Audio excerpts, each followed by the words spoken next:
Christian Stella here with Precision Opinions Live, Pharm D. And today we got a very, very special guest. Very happy to have her on. Excited to hear everything, and I'm ready to learn. I'm sitting down, I got my ears open, and I'm ready to learn. Mary Beth Charno, Nurse Practitioner. So just a little, go into your background a little bit. I know that you were an onco, nurse practitioner. You actually went to Stony Brook as well. Have a wide background with integrated medicine. So can you go into that a little bit? What's your background? Why did you choose integrated medicine? How did you get into it? And how's your practice like? All right, I'll be really succinct.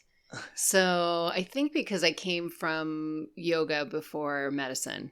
Yoga first, yes, medicine second. Yes, yoga, body work, mind-body therapies. Okay. Yeah, then I got into medicine, kind of brought that all with me. Got into holistic nursing, became a holistic nurse. And just always had that interest in mind, body, spirit and in alternative and integrative approaches, but also really like the science and really like the, Western I learned a lot in Western medicine. But kind of knew that there needed to be a blend. And so I found Lyme disease, just kind of by chance, because I found my first mentor, or he found me, Dr. Richard Horowitz. And that's what kind of began my career in really understanding Lyme disease and functional medicine. That's a big name for me. I never got to meet him, but I hear it all the time. But so that's why we're here today. We're going to discuss Lyme disease, and brought you on because you're an expert. I mean, sitting down chatting with you before, you know everything there is to know about Lyme. Well, thanks. But all right, so let's get into it. Okay. First off, we'll start from the basics. What is Lyme disease? We hear it all over the place. What is it? It is a bacteria. It's a spirochetal-shaped bacteria. And it's mostly transmitted by, at least as far as what we know now, it's transmitted by ticks. Okay. All right. So now, as far as the symptoms, because I know there could be some different types of symptoms when you first get it, as opposed to if you had it for a long time. What do the symptoms look like in the beginning versus the end? What's going on symptom-wise for these patients? So when you contract Lyme disease, we look at it in stages. So an acute stage is you're out hiking, you're gardening, you get home, and that night or the next morning, you start having fevers, you start having chills, you have joint pain, you feel like you got hit by a bus. And then if you're lucky, you get a bullseye rash. So that's the ring, the concentric ring rash that might be on your body. And that's about 25%, the CDC says, 25% of people that contract Lyme actually mount the EM rash. Okay. So there's a lot of people that don't mount the rash and still have contracted it. But in that acute phase, that is where treatment needs to be quick and aggressive, because that is transmission of Lyme disease.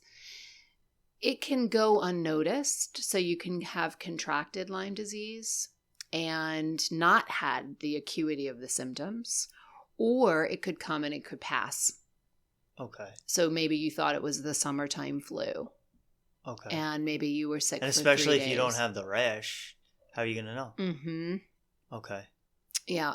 So those are like the initial real big symptoms is headache, oftentimes fever, sweats, chills, and then this tremendous malaise, just exhaustion.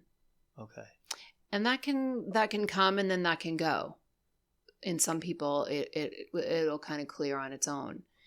One of the interesting things about the Lyme spirochete is that it's considered a persister infection, meaning that it takes different shapes in the body. It's a really intelligent organism. It's pleomorphic. So it takes these different shapes in the body. It has an intracellular form. It can have a cell wall, and it can degrade its own cell wall. It lives in round body. I call it like the child's pose. It's a sleeping form. And then it has this biofilm form. And if it goes into one of those more dormant states, it would become dormant. And the symptoms may not be as loud or as acute at that phase. And it can lay there and be there until it doesn't feel threat, or until there's another infection, or until the immune system is kind of taken up by something else. Wow. And then reactivate. So sometimes in those later stages of Lyme, the onset of symptoms may not be the time that they actually contracted it. So in my practice, I go into a 2-hour initial consult, because it really takes diving into the person's history to understand their timeline. I'll hear a lot where patients will say, I was told it was a spider bite, and I was given, a topical cream or something for it. And maybe that might have been the time they first contracted it. It's like the undercover bug, right? You get all shapes and forms. And what about the rash? You don't know if you're going to get the rash or not, or wow. Yeah, it's really, I'm very humbled by this bug and treating. I'm in my 6th year of treating. I've mentored with some of the tops in the field. And, there's a great intersect with treating Lyme illness and a functional medicine approach, because there's a point where the infection is, as I mentioned, acute and most active, and then there's points where it's not as active, but it's a big bully, and Lyme will activate underlying conditions and make them worse in the body. So, for instance, if somebody has an autoimmune illness, maybe it's not small, it's just kind of smoldering. Lyme gets in there and then suddenly makes it worse. I'll have people who are just generally more anxious, an anxious person. And then they contracted Lyme, or they're questioning whether maybe Lyme came in, and now they're suddenly having panic attacks. Tough. So it's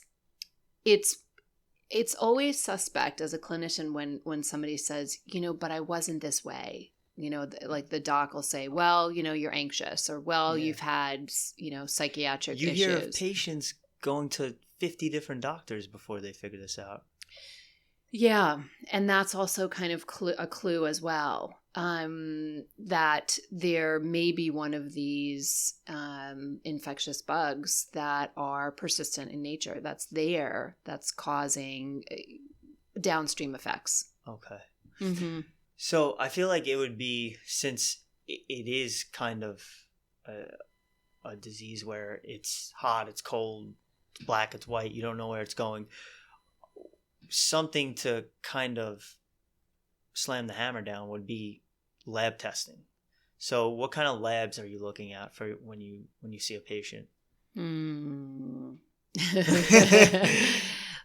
Lab testing on this one is tough. And so we, in the field, the field is, as any patient that has been ventured into this arena knows, that it's a political landmine.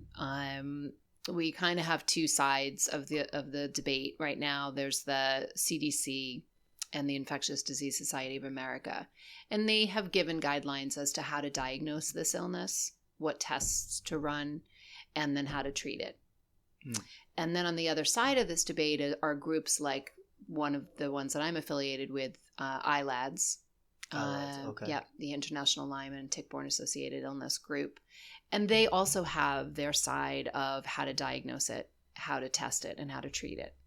And the two don't really talk, and the two don't agree on much. And even within each side, there's quite a debate and quite a large, gap. Oh yeah, just like any piece of medicine. Yes, yeah. Okay. And sadly, the person that's in the middle are the patients. So at the very least, we want patients to ask for the Western blot test. Okay. So what when you ask for a Lyme test, what's going to be given to you is called the Lyme ELISA, the C6 ELISA. And this is a test that is very insensitive. It can range anywhere from, it depends on what research you're looking at, but it can range anywhere from 20% to 70% inaccurate. And that's the one from the CDC? That's what has been designed by the CDC to give a doorway of saying, yes, this antibody is positive, then it will blunt over to the Western blot. It'll reflex over to the Western blot, and the Western blot gives more information about these particular weighted bands. The thing about it is if you're in the 70% where it's not catching you in that C6 ELISA, you're not going to get bumped to the Western blot, and then you're going to miss actually being able to read the Western blot. Mm. So there's a science to reading these blots, and it takes training to actually understand what these blots mean, because there are Lyme specific bands and there are not Lyme specific bands. The CDC guidelines tell us that certain numbers of bands need to be present in order for the patient to get the diagnosis of Lyme disease. And if they don't have those present, then they're told, well, you don't have Lyme disease. But Lyme disease is not a have it or you don't have it. Because as I mentioned, you can contract Lyme disease years ago and it could remain in the system like as a smoldering infection. Yeah. And if it's there, it's causing issues. It may not be a fulminant infection that needs to be blasted with antibiotics at that time, but it needs a deep investigation to say, okay, Lyme and its various co-infections, which we'll address in a second, are there. We need to just consider what their role may be playing in this person's illness or health. Wow. So the testing, always ask for the Western blot, and if you can get it, ask your doctor you want to be tested for Lyme disease, and it needs to be the Western blot. Yeah. And is that something that's covered by insurance? Probably wouldn't be. It is. It is. Okay. Quest, so good. All right, good. LabCorp, Stony Brook has an excellent lab, tick lab that does the Western blots and the C6. Okay. Mm-hmm. All right, that's interesting. So now you get the Western blot back. We figure out what's going on. What are our treatment options? And don't give away all your secrets, mm-hmm. because we don't want people to know those secrets. But some of the therapies that you're implementing in the practice.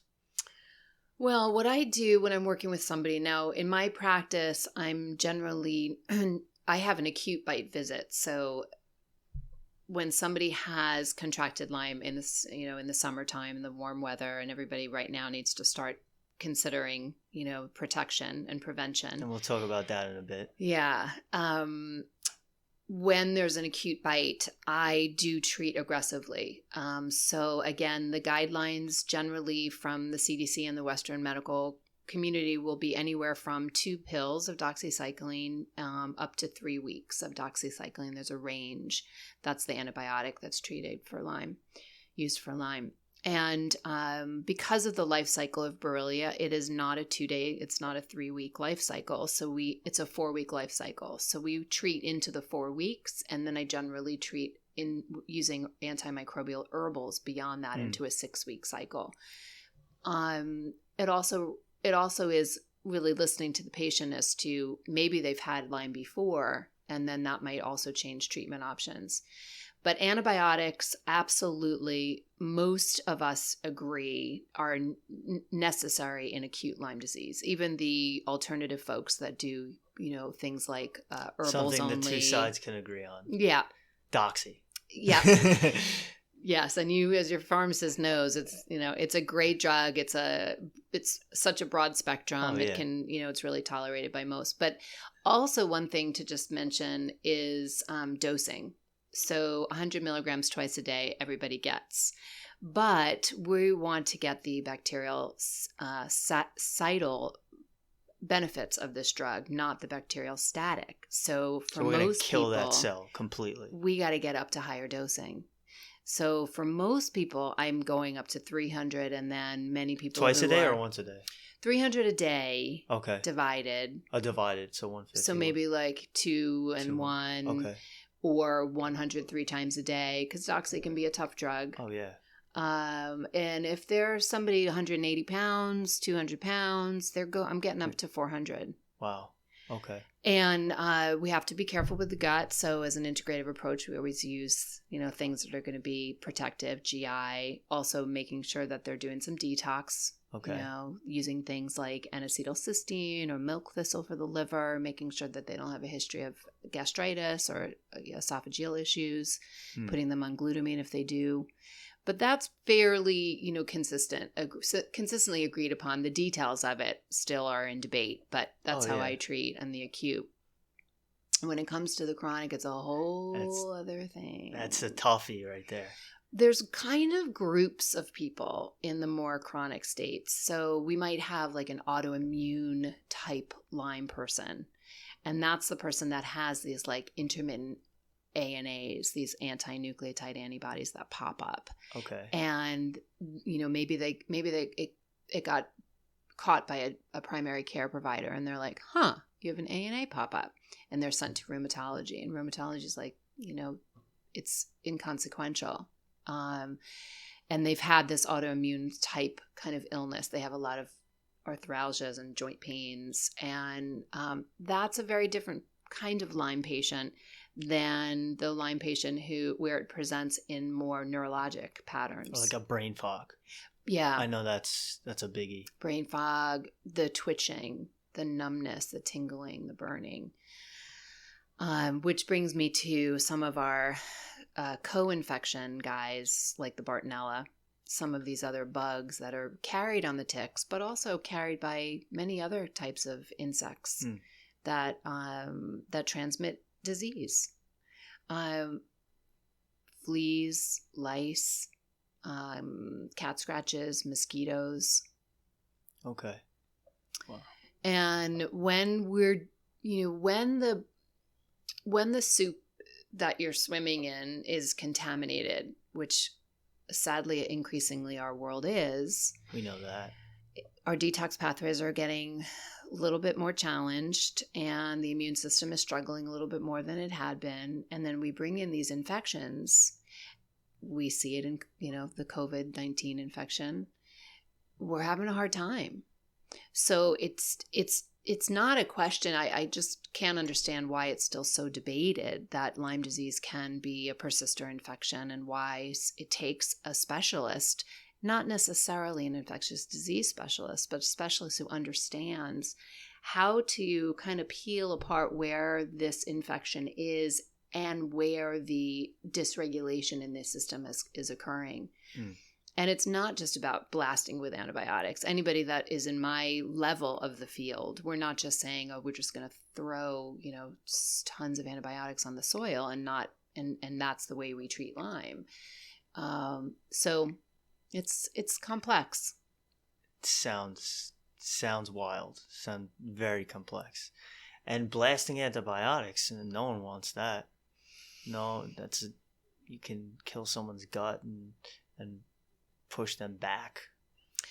One of the styles that I've adopted in my practice is adopted from Dr. Joseph Jemsek, who's my current mentor, and he's an infectious disease guy in DC who only does Lyme disease, and he was an HIV doctor beforehand, so he treats Lyme very similar to how he treated HIV/AIDS, where we base it on hitting the infections and then backing off. I use a pulsed style of therapy. So we pulse on and we pulse off.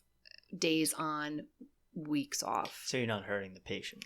Yeah, we can get to those bactericidal doses. We can use multiple drugs, multiple agents to affect the pleomorphic phases. And yet the patient has a time to detox. Good.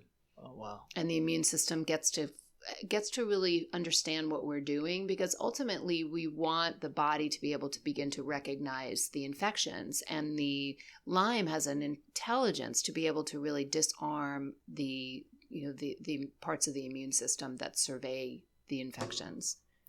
It's so interesting, and it's scary. So the fact that it's so scary, I want to know, how do I avoid this? Like, I know something new for me now, because I'm in this space and I hear about it all the time and I hear the patients. If I'm in the woods, I'm wearing pants now. You don't catch me wearing shorts ever. So what do I, from a professional like you, what do I do, or what does anyone out there do to stay away from this and prevent? Yeah, we have to stay in nature. It's really important for our human beingness. We've got to be outside. We do. I know there's a lot of my patients that are afraid of being outdoors. You do want to, there are things that you can do to keep yourself safe. So from just the perspective of being out and then you come back home, you want to really be diligent with your tick checks. So that means... Do we start at the head? What's the route? How are we doing these? Oftentimes I recommend that you shower. Okay. Okay, because the ticks can just Are you telling me I smell right now? No, quite nice. Okay.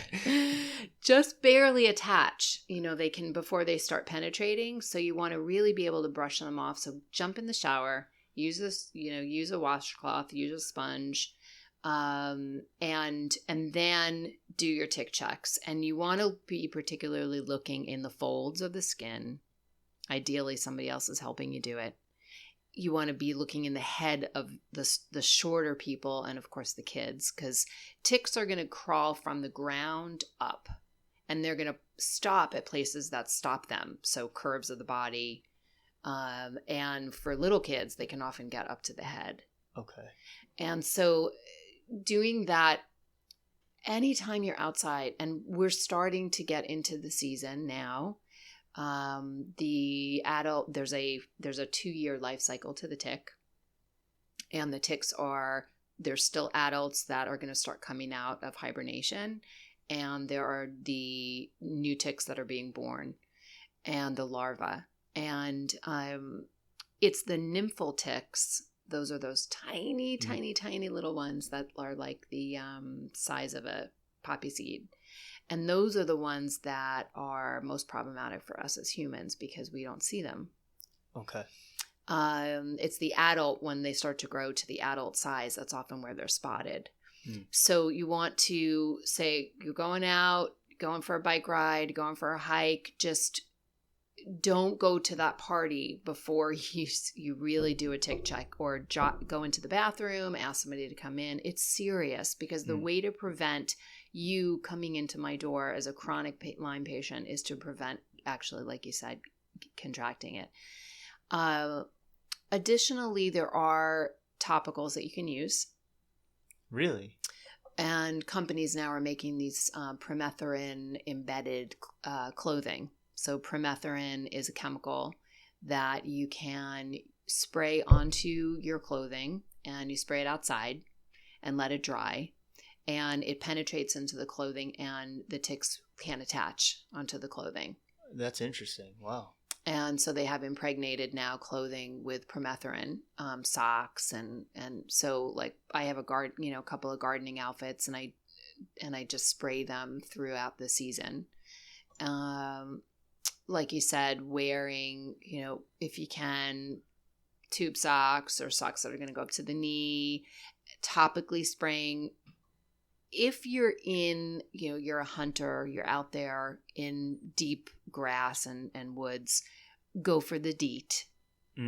That's really kind of one of the only times I do recommend the DEET, because it's so super toxic. And there are ways to kind of detox that out with glutathione. Okay. But instead of that, you can use some of these more natural topical agents. There's picaridin, Skin So Soft from Avon. Ticks and All is formulated by a Lyme doctor. That's a natural essential oils. And these you just have to really apply. So in my fanny pack when I'm hiking, I have it in there. Okay. Also, if you make yourself a little tick kit now, that way you'll have it. You'll be prepared. So preparation. Whenever you're going into nature. Yeah, and it includes a tweezer, a tick tweezer, a tick magnifier so you can see it.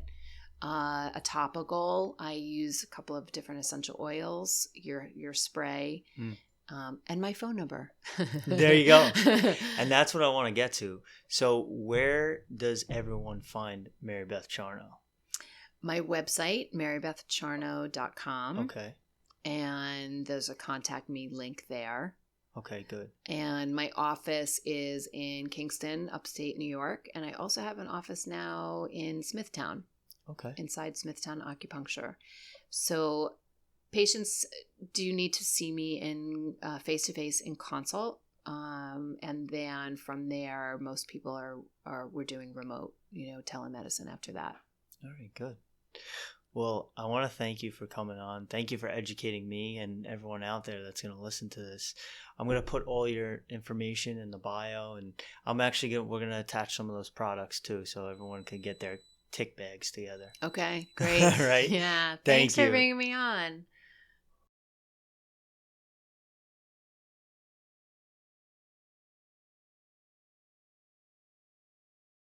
Be sure to search Precision Opinions Live on Stitcher, Spotify, YouTube, and Google Pods.